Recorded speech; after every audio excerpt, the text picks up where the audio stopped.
Hey guys, it's Shin from maxworkouts.com. Today we're going to talk about PNF stretching.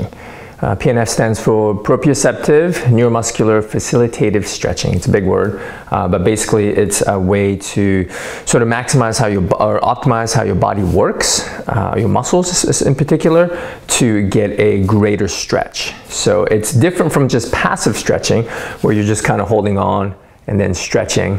That's the easiest way to stretch, but it's not as effective. PNF stretching is much more effective. It actually utilizes contraction of your muscles.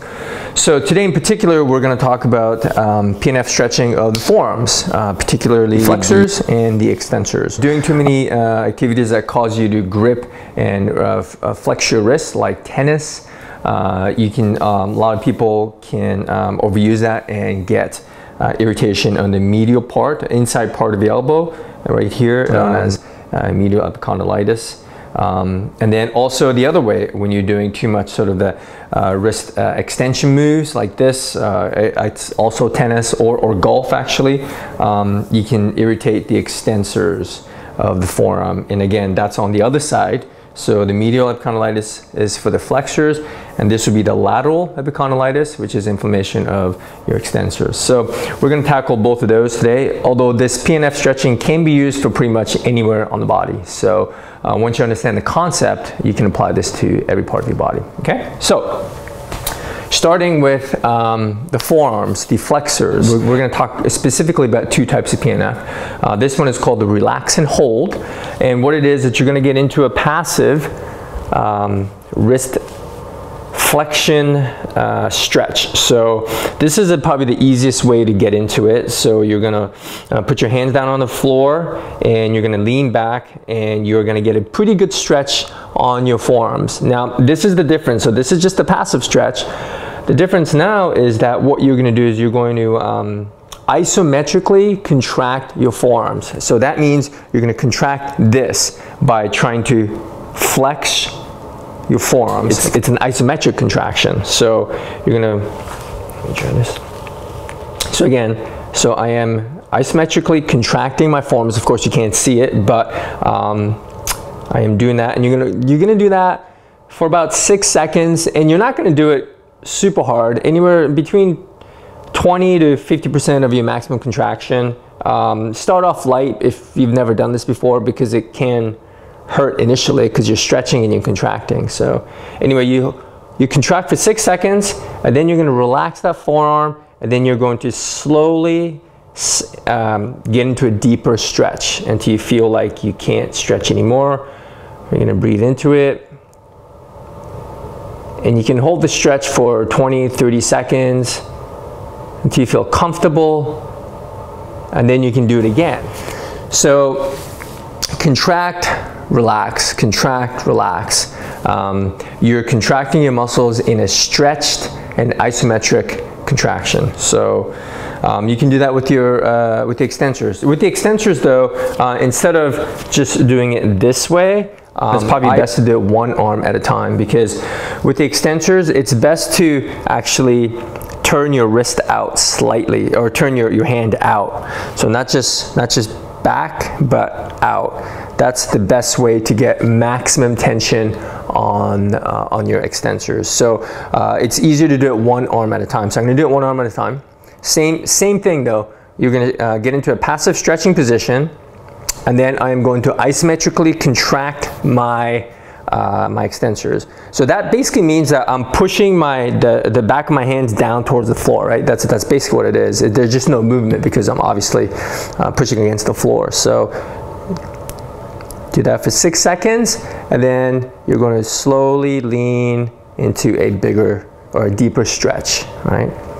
And again, how long you want to hold the stretch for just depends on you. 10 seconds, 20 seconds, 30 seconds. And then you can do that with the other arm as well. The overall length of time, you can do it anywhere between 1 to 2 minutes.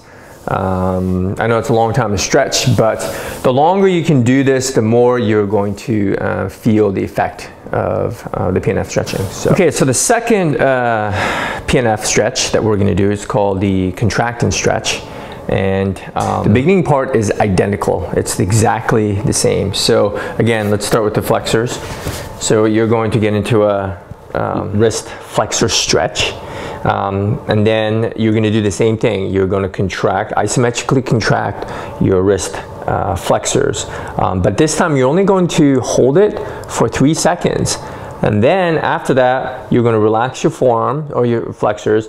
And then you're going to stretch. But this time, as you're stretching, you're going to actually contract your opposing muscle, which in this case, it's your extensors. So when I'm stretching back and trying to get a deeper stretch into my flexors, you're actually contracting your extensors at the same time.